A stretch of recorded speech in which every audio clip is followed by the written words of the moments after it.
That's the whole point of road check is to learn. Well, Jeremy, first of all, um, I think most people listening to this by far know what road check is, but I always like to think there are people that are new to the industry every single day. Just for those who aren't aware, can you describe basically what road check is? Yeah, that's a good question. It does come up every year, but basically, Road Check is just an all hands on deck enforcement and education campaign. So this year's Road Check is going to go from May 13th to the 15th. And it's not necessarily that there's more inspectors out there, but they're focusing their efforts all on roadside inspections, right? So it's kind of an all hands on deck campaign. They're also there to answer questions in most states, to hand out educational materials, and just to interact with drivers on uh, a friendly basis, I guess, to be able to answer questions and help them avoid violations in the future. Maybe understand the inspection procedure a little bit better, and draw attention to some hot button issues that we're seeing right now. So that's where we develop our focus areas from. Okay. Now, I know you said there probably are not any more inspectors out there than typical, but of course, this is kind of an all hands on deck kind of event for CVSA and for the various state enforcement agencies. How many inspectors, roughly speaking, and I know you may not have an exact number, but how many do you expect to be out on the road during this 3-day event? I don't have a good answer on how many inspectors are out there. I guess my point was that we don't bring in additional inspectors. They're Right. out there every day, but they're focusing on certain areas that may be underserved sometimes, maybe neglected, or because that's not where they deploy their resources most of the time. So they may focus on certain areas that maybe you're not accustomed to them being in, things like that. But the point is, it's the same amount of inspectors that we normally have. It's just a high visibility campaign, so they are all brought in usually to work those days and make sure everybody's participating. So I don't have a great answer for you on how many inspectors we have nationwide. I don't have that data in front of me, but It is thousands, though. I mean, sure, there's a absolutely. lot of them. Yep. Now, I know that every year that CVSA develops a focus, and typically really two focuses, one regarding drivers, one regarding their vehicles. What are the focuses this year? Yep. So the Road Check program, they meet twice a year to determine that, and it's made up of industry and enforcement personnel. And they basically discuss what the common issues are that they're seeing, from the industry standpoint, maybe where their drivers are neglecting to inspect, things like that. So the two focus areas for this year, one related to the driver, which is false records of duty status, um, is something that they're going to be looking pretty closely at. On the vehicle side, tire maintenance and tire defects are what they really felt needed to be addressed this time. So those are the two focus areas for this year, are false records of duty status and tire inspections. When we talk about record of duty status, I mean, people typically think of logbooks, but I know there's a lot of other factors involved there.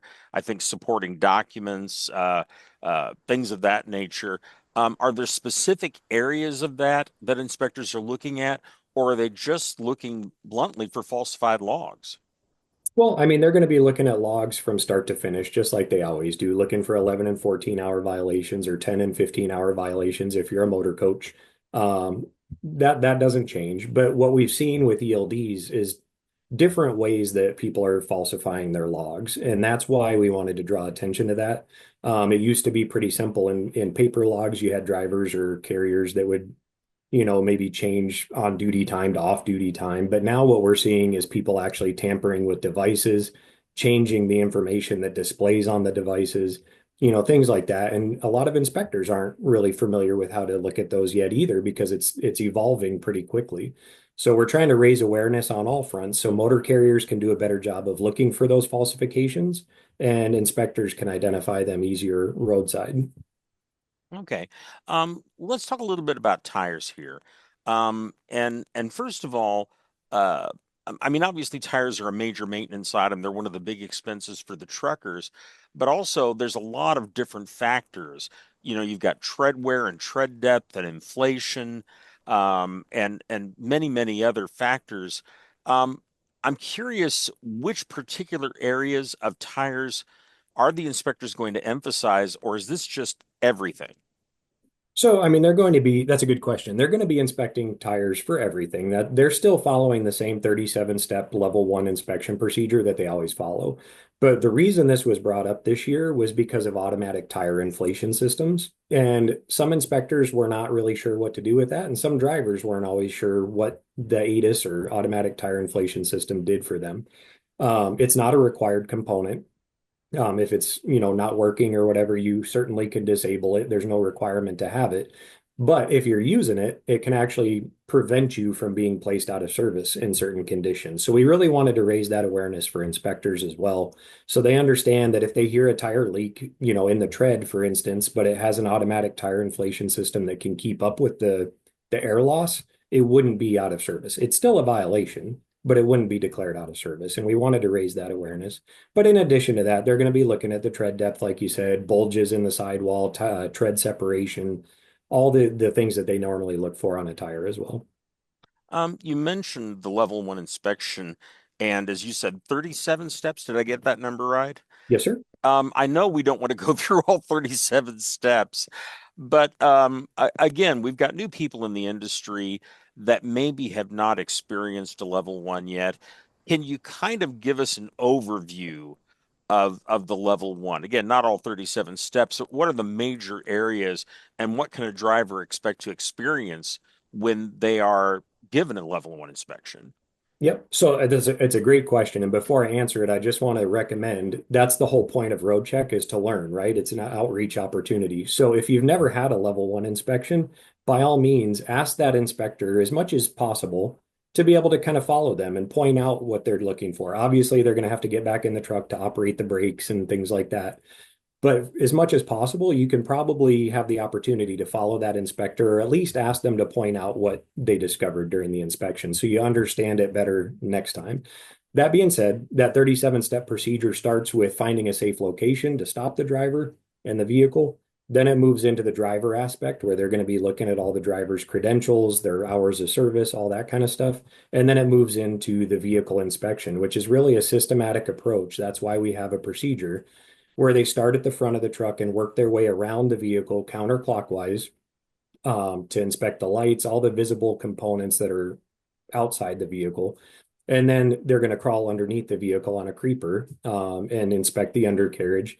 And that includes everything to answer your question, from steering to suspension to frame components, all the stuff that we're really looking for on a pre-trip inspection, right? So all those main components, tires, suspension, frame components, all that information is going to be looked at. Well, And real quick on that topic, if you've never been through it, you can go to our website at cvsa.org and you can see what those inspection components are that they're going to be looking at. okay, and we will put a link on our website to where people can go directly to that page. Um, I'm kind of curious. One of the things that we've talked about in the past is the much coveted CVSA sticker. And first of all, what will truckers be required to do in order to get a CVSA sticker during road check? So a CVSA sticker, first of all, if you receive one of those stickers, the reason everybody wants one is it basically precludes you from having another level one inspection for as long as that sticker is valid. And that sticker is usually valid for up to 3 months, depending on what day it was issued. So that gives you kind of a buffer where you shouldn't have to go through a full level one inspection again unless something stands out, like an obvious out of service condition. The way you can receive those decals, they're only issued on a level one or a level five inspection. And a level five is basically the same as a level one, but there's no driver. So we usually do those at a facility where we're just having the mechanic operate the controls for us and we're inspecting the vehicle by itself. Either way, you can receive a CVSA decal in those situations if you have what we refer to as no critical inspection items that are discovered. And it's broken down by category. So if you have any suspension violations, brake violations, tire violations, those are all critical components. And if you have any violations, even if they're not out of service, you would not be able to get a decal. A decal basically means all the critical components on that vehicle were defect free, and inspectors can focus their efforts on other vehicles that maybe haven't been inspected recently. And that's good for a year, right? No, those CVSA decals, like I said, are good for up to 3 months. Ah, So okay. it's good for the remainder of the month it was issued in and 2 additional months.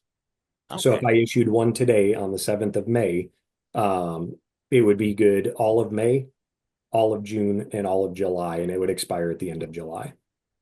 Um, I'm kind of curious if we can step back a little bit here and look at last year's road check and kind of what were the areas of focus last year and what kind of results did you get last year from emphasizing those areas? So last year we had two different focus areas. Last year was on really raising awareness for the Drug and Alcohol Clearinghouse and drug and alcohol violations in general. So that's what we were looking at for the driver. On the vehicle side, we were really focused on tractor protection systems, which is a pretty rare component to fail. Like we don't see a ton of those violations, but we also had inspectors and industry folks that maybe weren't inspecting it like they should. And when it does fail, it can be catastrophic. So those were the two focus areas we had. Again, not because they were necessarily major problems that we were seeing, but because they were areas that were neglected and maybe confusing. And so we put it out there for awareness purposes. Okay. You mentioned the Drug and Alcohol Clearinghouse, and I did note that last year's CVSA uh, made a statement that the number of prohibited drivers on the clearinghouse have been increasing. Has this improved from last year? I mean, do you have a sense at this point before road check if that has gotten better? I don't really right now because it's been difficult to get that data in a timely manner to see if there's been enough data to show that we've seen a change. Quite frankly, what it looks like is those numbers still continue to increase rather than decrease. Um, so it's definitely something we still need to be aware of and make sure that we're checking our drivers routinely to make sure they're not prohibited and making sure drivers, again, this was all about education, making sure they understand what they're allowed to ingest and still be able to keep their job and not fail a drug test. And what I'm talking about a lot of the time is marijuana derivatives that people don't necessarily understand as marijuana.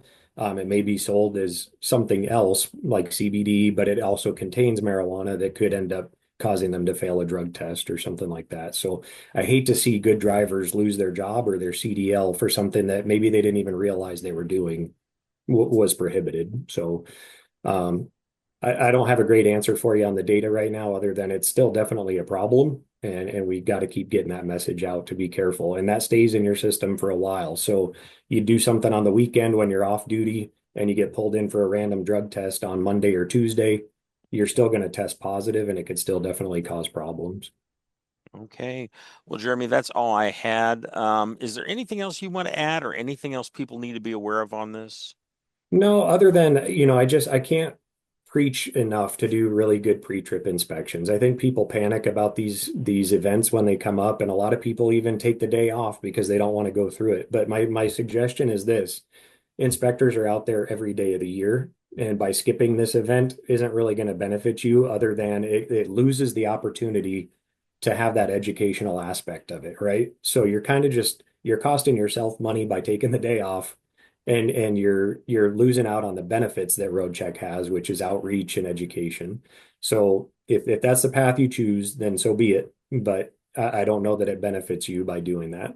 And secondly, the pre-trip inspection is the most important part. And if you do a quality pre-trip inspection and you know your vehicle is good to go, by all means bring it out and have it inspected because that's only going to benefit your company. It improves their safety rating to get a good, clean safety inspection. There's a lot of benefits that come from this, and I don't think people think about that a lot of the time. So get your vehicle in tip-top shape, like it should be every day. And then, you shouldn't have anything to fear on these inspections, and it actually can benefit your company. Excellent. Jeremy, thank you very much for your time. I sure appreciate it. I appreciate it. Thank you for having me, Mark.